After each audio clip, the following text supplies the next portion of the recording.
Okay, let's unpack this. Today, we're embarking on a deep dive into the, really remarkable life of Sri Harkrishan Sahib Ji. Our mission here is to pull out the most important nuggets about his incredibly early, profound intellect, his unwavering compassion, and, the divine wisdom that was just so clear from a very young age. You're definitely in for a fascinating story. Absolutely. And what's particularly striking, looking at our sources, is just how quickly that deep spiritual understanding, the capacity for leadership, became apparent, even in his earliest years. It's quite uncommon, really. Mm-hmm. Our sources kick off right from his birth. They detail how on the 13th day, during this ongoing celebration, Mata K. Shankar brought the infant Sri Harkrishan Ji to Darbar Sahib. Try and picture that scene. A newborn, presented with such deep reverence, in the central place of worship for Sikhs. Yes, indeed. And his forehead was lowered, touching the feet of Sri Guru Harbobind Sahib Ji, who was seated on his throne, and then also the feet of his paternal granduncle, Baba Suraj Malji. Clearly a moment packed with significance. And then Guru Harbobind Ji holds the baby, the newborn prince, and makes this incredibly powerful prophecy. He says, he will perform as no one else has ever performed and will ever perform. Wow. That early blessing really sets the tone, doesn't it, for how his path would unfold. It's especially interesting how Guru Harbobind Ji then asks Baba Suraj Malji to actually name the child. So after opening the Adi Granth, that's the sacred Sikh scripture, and taking a Hukamnama, which is like a divine directive from it, the first letter that appeared was H, and that led to the name Harkrishan. The Sangat, the congregation, they celebrated, there were new robes, Kar Prasad, the sweet sacrament was distributed, a very joyful occasion. It really was. And given these, profound early signs, you have to ask, how did this interstate translate into action, into leadership? Our sources described Sri Harkrishan Ji developing what they term exceptional intelligence, and this unusual passion for spiritual knowledge and prayer right from the start at such a tender age. His grasp of the deeper meaning within Scripture was apparently astounding. It showed a really vibrant spiritual awareness, hinting at a brilliant future.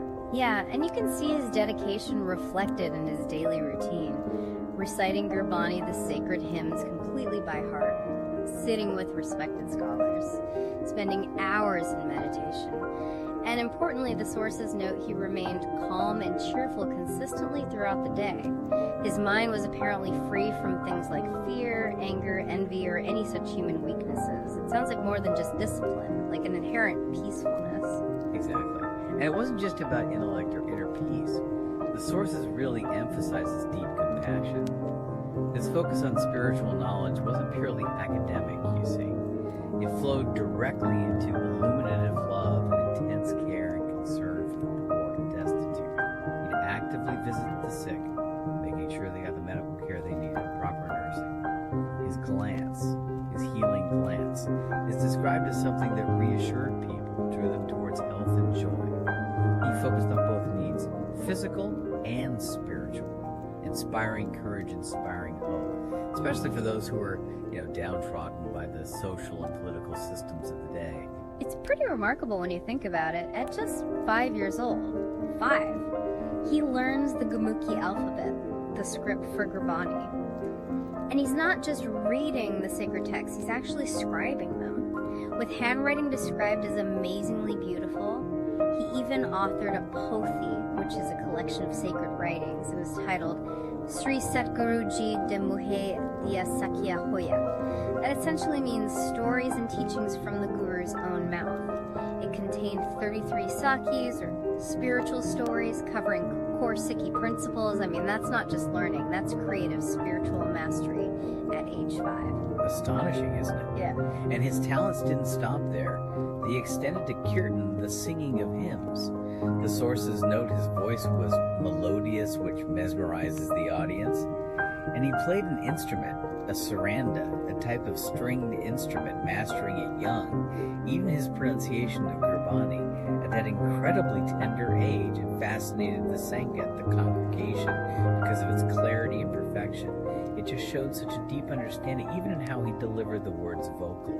Right. And then there's this really powerful story about his succession. It highlights his divine nature quite profoundly. Guru Harbobind Ji apparently set this unique test for his potential successors. This included Sri Harkrishan Ji and his older brother Ram Rai. Sikhs were asked to take a needle and pierce the leg of the Manji Sahib, that's the wooden altar where the Adi Granth Sahib rests, while each brother was reading Gurbani. Okay, so when the Sikh went to Ram Rai, who was reading Gurbani, and tried to push the needle into the altar leg, it was hard. The sources say it could not pierce through even after various attempts. But then he goes over to Sri Harkrishan Ji, and Sri Harkrishan Ji is reciting a specific Gurbani Shabad, Nadara Karita Sariya Jaye. When the Sikh tries the needle on the Manji Sahib leg there, it just went in easily as if the leg was made of wax. Yeah. And that's a profound moment.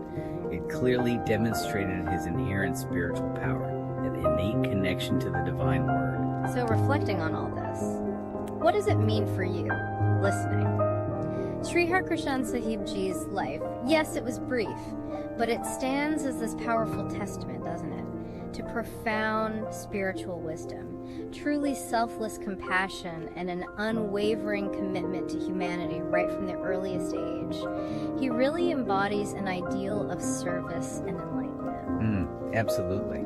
His story really compels you to think about how true leadership, how profound impact can emerge, not necessarily from age or long experience, but from those deepest places of empathy and divine connection. It makes you wonder, what true potential lies within each of us, regardless of our years. So we leave you with this thought. What stands out most to you about Sri Harkrishan Sahib Ji's extraordinary, though short, journey?